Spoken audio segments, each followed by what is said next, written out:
আসসালামু আলাইকুম বন্ধুরা, আপনাদের আরও একবার স্বাগত জানাচ্ছি অ্যাডভেঞ্চার ট্যুরিস্ট চ্যানেলটিতে।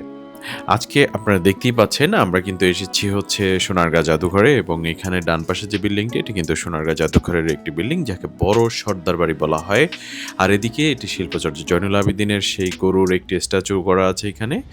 আর এখানে বর্ণিল সাজে সেজেছে জাদুঘর, কেননা সামনেই 14ই জানুয়ারি এবং রং বেরঙের ফুল ফুটে জানান দিচ্ছে যে 14ই জানুয়ারি থেকে কিন্তু 14ই ফেব্রুয়ারি পর্যন্ত এক মাসব্যাপী মেলা হবে এখানে। সেজন্য রং বেরঙের বর্ণিল পতাকায়, রংধনু রঙের পতাকায় সেজেছে। এখানে ছোট্ট একটি মাটির কিছু স্ট্যাচু রাখা আছে, যেখানে গ্রামীণ পরিবেশকে কিন্তু আসলে তুলে ধরা আমরা হয়েছে। এখন যাচ্ছি আরেকটাতে। আমরা এটা আপনাদেরকে দেখাবো যে শিল্পজাত জয়নুল লোক ও কারুশিল্প জাদুঘর ঠিক আমার পিছনে। প্রচণ্ড রৌদ্র থাকার কারণে আমি আসলে ফলো করতে পারছি না ঠিক মতো, আমার চোখের পলকগুলো আসলে ফেলতে পারছি না। তো চলুন আমরা আসলে এদিকটাতে যাই এবং দেখি।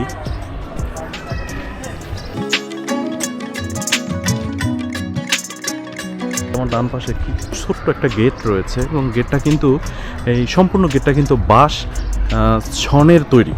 তো একটা বাঁশ এবং ছন দিয়ে যে আসলে এত সুন্দর করে তৈরি করা যায়, এটা আসলে আমার জানার বাইরে ছিল। তো আমি আসলে জানতাম না, কিন্তু আমার কাছে খুব ভালো লাগছে যে অনেক সুন্দর একটা গেট এখানে তৈরি করা হয়েছে। পুরো স্থাপনাটা মানে যদি আপনাদেরকে একটু দেখায়, এখানে আসলে অবসর সময় পার করার জন্য, সুস্থ বিনোদনের জন্য এর চেয়ে সুন্দর জায়গা আসলে খুব কমই আছে। চলুন এবার বন্ধুরা আমরা একটু ভিতরে যাব। আসলে ভিতরে কি রয়েছে, হ্যাঁ ওদিক দিয়ে যাবো না? আচ্ছা, জসিম ভাই বলতেছে ওদিক দিয়ে যাওয়ার জন্য, তো ওদিক দিয়েই যাই। দেখি, এটা হচ্ছে প্রশাসনিক ভবন, অর্থাৎ এইখান থেকে আসলে এটাকে নিয়ন্ত্রণ করা হয়। তো এবং আমার ঠিক বাম দিকে এদিকে কিন্তু অনেকগুলো রয়েছে, অনেকগুলো জিনিসপত্র রয়েছে, গৃহস্থালী জিনিসপত্র বলা হয় আসলে, যেগুলো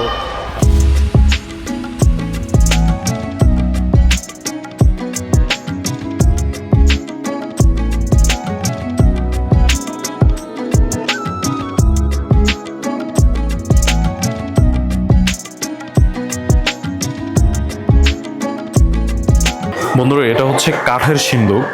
এই কাঠের সিন্দুকের মধ্যে, অর্থাৎ তৎকালীন সময়ে যারা জমিদার ছিল তারা কিন্তু এই কাঠের সিন্দুক আসলে ব্যবহার করত।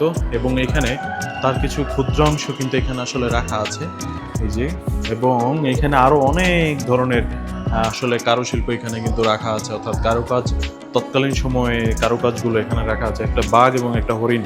কে বলেছে বাঘ আর হরিণ একসাথে থাকতে পারে না? অথচ এই বাঘ আর হরিণ কিন্তু বছরের পর বছর, জন্মের পর জন্ম একসাথে আছে।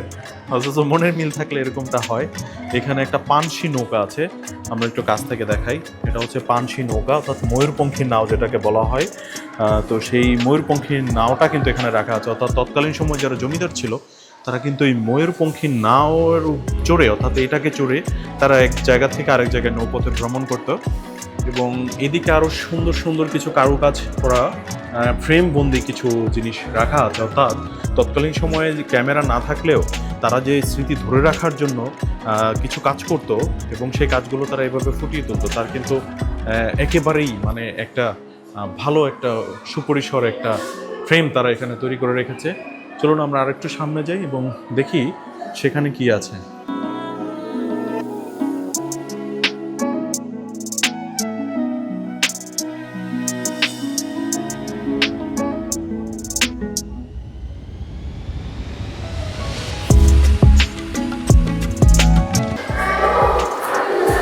এই যে বন্ধুরা একটা জিনিস দেখতে পাচ্ছেন, এটাতে কিন্তু আসলে হলুদ মরিচ অর্থাৎ ধান বা চাল এগুলো কিন্তু গুঁড়ো করার জন্য আসলে কাঠের তৈরি এই পণ্যটা ব্যবহার করতো তারা তৎকালীন সময়। এই যে বড় যে হাতলটা দেখছেন, এই হাতলটা বেশ লম্বা, তবে মোটামুটি এটা 5 ফিট থেকে 6 ফিটের মতো লম্বা আছে। এবং এখানে একটু কাছ থেকে দেখালে এর ভিতরটা কিন্তু ফাঁপা জায়গা রয়েছে, এর মধ্যে ধান চাল অথবা হলুদ মরিচ এগুলো রেখে তৎকালীন সময়ে হয়তো গুঁড়ো করা হতো বা একটু ছোট করা হতো আর কি। এবং এখানে আরো আগালে এখানে অনেক ধরনের কাঠের আসবাবপত্র কিন্তু রাখা আছে। এবং এখানে দেখছেন যে কিছু চামিচ রাখা আছে, এবং ডাল রান্নার সময় মা বোনেরা যেই ডালটাকে আরো বেশি পাতলা করার জন্য, অর্থাৎ ঘন করার জন্য, বা আস্ত ডালগুলোকে ভাঙার জন্য এইটাকে ব্যবহার করা হতো এবং এখনো হয়। আর এটা হচ্ছে নারকেল পোড়ানোর জন্য কিন্তু এটা আসলে ব্যবহার করা হতো। তো সেটাও এখানে রাখা আছে। এখানেও অনেক কারুকাজ করা অনেক কিছু রাখা আছে এখানে। একটা মজার বিষয় হচ্ছে আপনাদেরকে দেখায়, আমি এটা ফেলে গিয়েছিলাম, খড়ম, অর্থাৎ তৎকালীন সময়ে খড়মগুলো কিন্তু এখানে রাখা আছে। এবং আপনাদেরকে যদি একটু বলে রাখে ভালো, যে এই খড়মগুলো কিন্তু আসলে অনেকটা পাতলা কাঠের তৈরি, অর্থাৎ যে কাঠের ওজনটা আসলে একটু কম থাকে সেই কাঠের তৈরি হয় আসলে খড়মটা। অনেক সুন্দর একটা ঘর এখানে রাখা আছে, এটাও কাঠের তৈরি। এটা রিসেন্টলি হয়তো তৈরি করা হয়েছে। কাঠের নাম হচ্ছে কাঠের চৌচালা ঘরের মডেল। একটু কাছ থেকে দেখাই। প্রাপ্তিস্থান নারায়ণগঞ্জ, সময়কাল 20 শতাব্দী।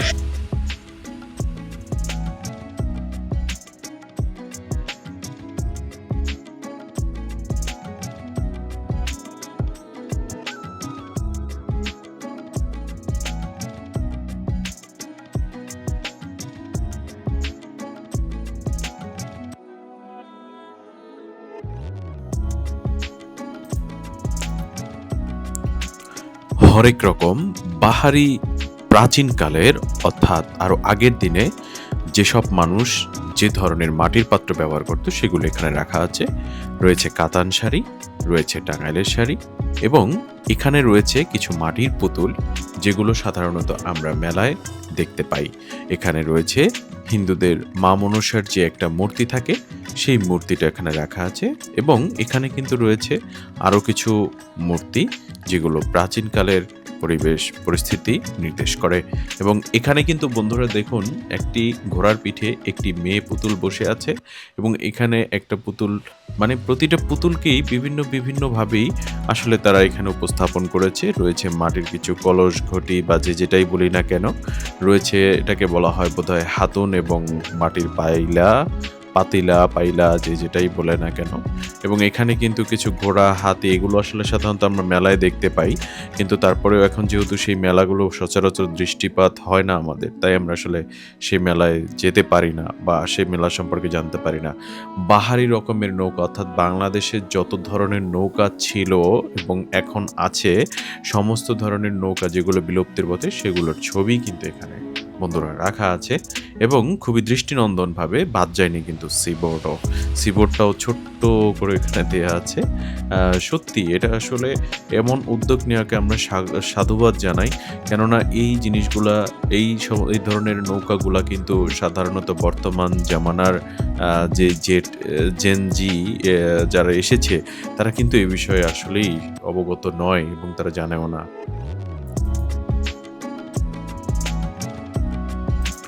অনেকগুলো কাঠের তরলও কিন্তু বন্ধুরা এখানে রয়েছে এবং রয়েছে কিন্তু বিভিন্ন ধরনের জিনিসপত্র।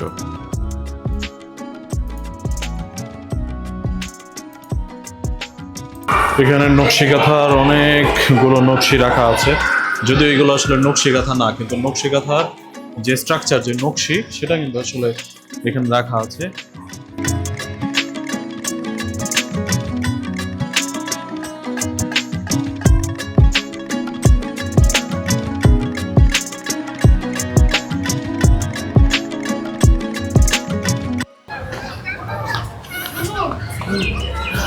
নাই এমন কোনো জিনিস নেই, অর্থাৎ মাছ ধরার জন্য পলো আছে, পাশে পাখি পোষার জন্য যে খাঁচা, সেই খাঁচাও কিন্তু বন্ধুরা এখানে আছে। কিন্তু এখানে এটাকে বলা হয় খালই, অর্থাৎ এর মধ্যে বাজার, মাছ ইত্যাদি রাখা হতো এবং বাজার থেকে নিয়ে আসতো।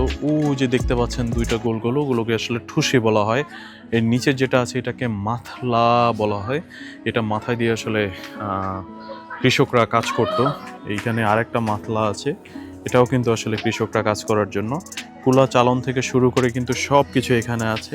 আর এখানে আরও একটা লাঙল কিন্তু আমি দেখতে পাচ্ছি বন্ধুরা। লাঙলটা যদি এখানে ওই পোকায় ধরে ফেলেছে, বাট লাঙলটা বেশ সুন্দর লাগতেছে। আর এখানে দেখায় যে ঢেকি আছে, এটা ঢেকি, অর্থাৎ তৎকালীন সময়ে, এবং এটা 20 শতাব্দীতেও কিন্তু এই ঢেকিগুলো আসলে খুব হার্ডলি ব্যবহার করা হইতো। এবং এখানে একটা মই দেওয়া আছে, এটা দিয়ে আসলে জমি যে সমান করার কাজটা ব্যবহার করতো। তো তো এই দিকে আসলে কিন্তু মূলত আপনারা কিন্তু অনেক কিছু দেখতে পাবেন। আসলে সব হচ্ছে আসলে বলা সম্ভব না। তো তারপরেও আমি যতটা সম্ভব আপনাদেরকে দেখিয়েছি। আশা করছি যদি কখনো সময় হয় তাহলে এই এরিয়াটাতে আসলে আপনার অবশ্যই ভালো লাগবে বন্ধুরা। আসলে আচ্ছা, এখন আমরা এখানে দেখাই যে আপনাদের এখানে কি দেয়া আছে।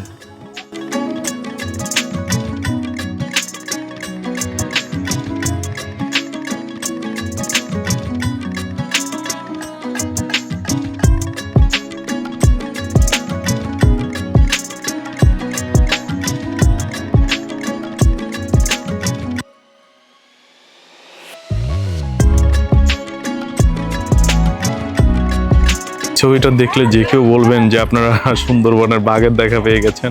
সুন্দরবনের বাঘের দেখা পান বা না পান, জাদুঘরে আসলে কিন্তু জাদুঘরের যে বাঘের দেখা আছে সেই বাঘ কিন্তু আপনারা আসলে দেখতে পাবেন। এখানে অনেকেই আসে, ওইখানে অনেক কিছু রাখা আছে, ওই যে হাতি রাখা আছে। বন্ধুরা আমরা ওখানেও যাব, চলুন আমরা আসলে সামনের দিকে বের হই। এই যে হচ্ছে কিন্তু বন্ধুরা সেই বিখ্যাত ময়ূরপঙ্খীর মঞ্চ, যে এই মঞ্চে কিন্তু মঞ্চস্থ হয় বিভিন্ন ধরনের লোকজ গান, অর্থাৎ ফোক গানগুলো কিন্তু আসলে প্রতি বছরের 14ই জানুয়ারি থেকে কিন্তু আসলে এখানে শুরু হয়, একটা মেলা শুরু হয়, জাদুঘরের মেলা বলা হয়। এবং এটা চলতে চলতে ঠিক ফেব্রুয়ারি 14 তারিখ পর্যন্ত কিন্তু মেলাগুলো আসলে চলমান থাকে। তো ওই মেলাতে এখানে নানান ধরনের পণ্য আপনারা কিন্তু আসলে পাবেন, এবং অনেক অপরিচিত যেই পণ্যগুলো রয়েছে সেগুলোর সাথেও বন্ধুরা আপনারা পরিচিত হতে পারবেন। দেখুন বন্ধুরা, এখানে কি সুন্দর করে মঞ্চটা আসলে করা আছে। এখানে কিন্তু নাটক তৈরি হয় এবং নাটকের মঞ্চস্থ কিন্তু আসলে এখানে হয়। তো বলা যেতে পারে যে এই জায়গাটা সংস্কৃত চর্চার এক অন্যতম কিন্তু একটা জায়গা হিসাবে আমি মনে করি রয়েছে। আর এখানে আমার পিছন সাইডটা দেখছেন, আমার বাম পাশটাতে নাগরদোলা রয়েছে, এবং এই নাগরদোলায় কিন্তু আপনারা আসলে চড়তে পারেন। মেলা বলতে যা বোঝায় বাচ্চাদের জন্য আমি মনে করি বিরান ভূমি আসলে এটা হবে না। এটা আপনার বাচ্চাদের জন্য অবশ্যই একটা আদর্শ জায়গা, তাদের মেধা বিকাশের জন্য একটা আসলে জায়গা হতে পারে বলে আমি মনে করি। চলুন বন্ধুরা আমরা আরও সামনে যাই, নাগরদোলাগুলো একটু দেখে আসি।